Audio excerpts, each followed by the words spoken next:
Olá! Para quem está cursando nutrição, existe uma matemática que é, olha, essencial. É ela que transforma toda a teoria da sala de aula em prática e um estudante em um gestor de cozinha super confiante. É a ciência por trás de cada prato, sabe? Aquela que garante o controle dos custos, a padronização e a qualidade nutricional.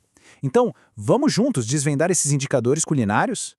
Bom, esse aqui é o nosso roteiro. A gente vai começar explorando os desafios de uma cozinha profissional de verdade. Depois, vamos entender a jornada que cada alimento faz e, em seguida, vamos nos equipar com as ferramentas e fórmulas essenciais. E no final, a gente vai entender o verdadeiro poder da padronização. Vamos nessa? Agora imagina a cena. Primeira semana de estágio numa cozinha profissional. Pode ser de um hospital, de um restaurante grande. A pressão é constante para servir refeições de qualidade no tempo certinho e, claro, dentro de um orçamento super apertado. Parece um verdadeiro caos, não é verdade? Essa é a pergunta de US$ 1 milhão. Como é que se gerencia quantidades, custos e desperdício sem um método claro? É um desafio gigantesco. E é exatamente aqui que o conhecimento técnico de quem estuda nutrição se torna, assim, indispensável para colocar ordem na casa. E a resposta está toda aqui, em entender os números por trás da comida. A técnica dietética nos dá as ferramentas para transformar essa complexidade toda num sistema preciso, controlado. E o ponto de partida para tudo isso é rastrear o ingrediente desde o momento em que ele chega. Para a gente conseguir controlar o processo, primeiro a gente precisa entender como um alimento se transforma. Desde a hora que ele chega do fornecedor até o prato final, o peso dele muda, e muda muito. Vamos acompanhar essa jornada através do que a gente chama de peso bruto, peso líquido inicial e peso líquido final. Esse fluxo aqui mapeia a jornada do alimento em 3 etapas que são cruciais. A gente começa com o peso bruto, que é como o alimento chega. Por exemplo, a batata com a casca. Depois a gente tem o peso líquido inicial, que é o peso dela depois de limpa, descascada, enfim, depois do pré-preparo. Por fim, a gente chega no peso líquido final, depois de assar ou cozinhar. Cada etapa tem um peso diferente. E entender essa variação é fundamental. O peso bruto é o nosso ponto de partida oficial. É a quantidade que está lá na nota fiscal, aquela pela qual a gente paga. Só que, como profissionais de nutrição, a gente sabe que essa não é a quantidade real que vai ser aproveitada na receita. É a partir desse número que todos os nossos cálculos de perdas vão começar. Tá, e como é que a gente gerencia essas mudanças de peso? Com ferramentas matemáticas super precisas, os indicadores culinários. Eles permitem que a gente calcule, preveja e gerencie cada grama de alimento, transformando a gestão da cozinha numa ciência exata. O primeiro e talvez o mais importante é o fator de correção, o famoso FC. Ele é calculado dividindo o peso bruto pelo peso líquido inicial. Esse número nos diz exatamente o quanto a gente precisa comprar a mais de um ingrediente para compensar as perdas com cascas, sementes, aparas. É essencial para não faltar comida e, claro, para controlar o orçamento. Esse exemplo deixa o conceito bem claro, olha só. Se a ficha técnica pede 576 gramas de batata doce já limpa para uma receita, já se sabe que é preciso incluir na lista de compras 1.050 gramas. O fator de correção de 1,82 é o número mágico que conecta a necessidade da receita com a ordem de comprar lá para o fornecedor.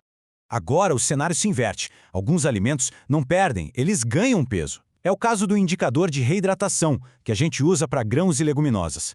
Ele é calculado dividindo o peso do alimento hidratado pelo peso seco. Ele nos ajuda a prever o rendimento e, um detalhe importante, quanto maior o tempo de remolho, menor o tempo de cozimento. Isso economiza gás e otimiza a produção. O resultado é impressionante, né? 500 gramas de feijão seco rendem quase 1 quilo depois de hidratado. Saber disso é fundamental para calcular as porções direitinho e para planejar o uso de panelas e outros recipientes, evitando qualquer surpresa na linha de produção. E, finalmente, a gente tem o indicador de cocção, ou IC. Ele é calculado dividindo o peso líquido final pelo peso líquido inicial. Mesmo depois do pré-preparo, o alimento ainda vai mudar com o calor. Ele pode perder água e encolher, ou absorver líquido e crescer. O IC mede exatamente essa variação final. Aqui a gente vê os dois cenários bem claros. Massas e arroz geralmente têm um IC maior que 1, porque absorvem água e aumentam de peso. Já as carnes assadas perdem umidade e têm um IC menor que 1. Dominar isso não é só sobre rendimento não, é crucial para calcular a informação nutricional precisa do prato final, porque a concentração de nutrientes por grama muda completamente. Ok, temos todas essas fórmulas, todos esses dados.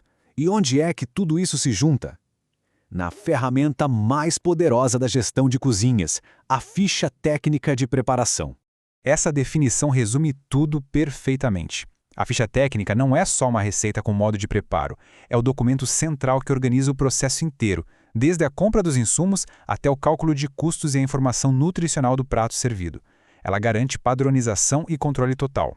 Olha só a quantidade de informação que ela integra.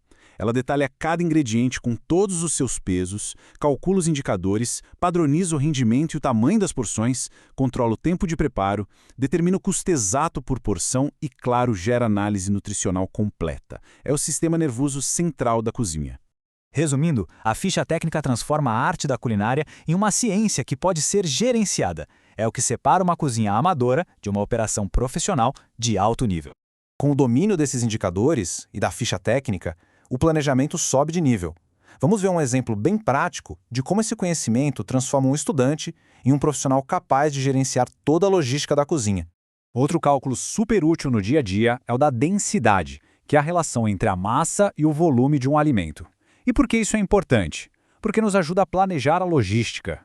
Com base no peso total da preparação, a gente consegue calcular exatamente quantas cubas de serviço vão ser necessárias, evitando falta de utensílios bem na hora da distribuição. Esse fluxo aqui mostra o poder do cálculo. A partir do peso total de arroz que vai ser preparado e conhecendo a sua densidade, o cérebro do nutricionista calcula o número exato de cubas necessárias. A matemática garante que a gente vai ter o equipamento certo, na hora certa, evitando gargalos e improvisos na linha de serviço. Então, no final das contas, por que tudo isso importa tanto? Porque dominar esses indicadores é o que leva o profissional de nutrição de um mero prescridor de dietas a um verdadeiro gestor de serviços de alimentação. É o que garante compras precisas, qualidade consistente, informação nutricional exata e, fundamentalmente, transforma a arte da culinária numa ciência gerenciável e que pode ser replicada. E para fechar, essa citação reforça a aplicação prática no dia a dia. Uma ficha técnica bem feita e atualizada é o que torna o processo de compras eficiente e à prova de erros. Ela é a base de toda a operação. A jornada de um alimento, do campo ao prato, é uma história contada em números. Agora as ferramentas para escrever essa história estão à mão. Tudo pronto para dominar a matemática da nutrição e transformar a cozinha com precisão, eficiência e muito profissionalismo?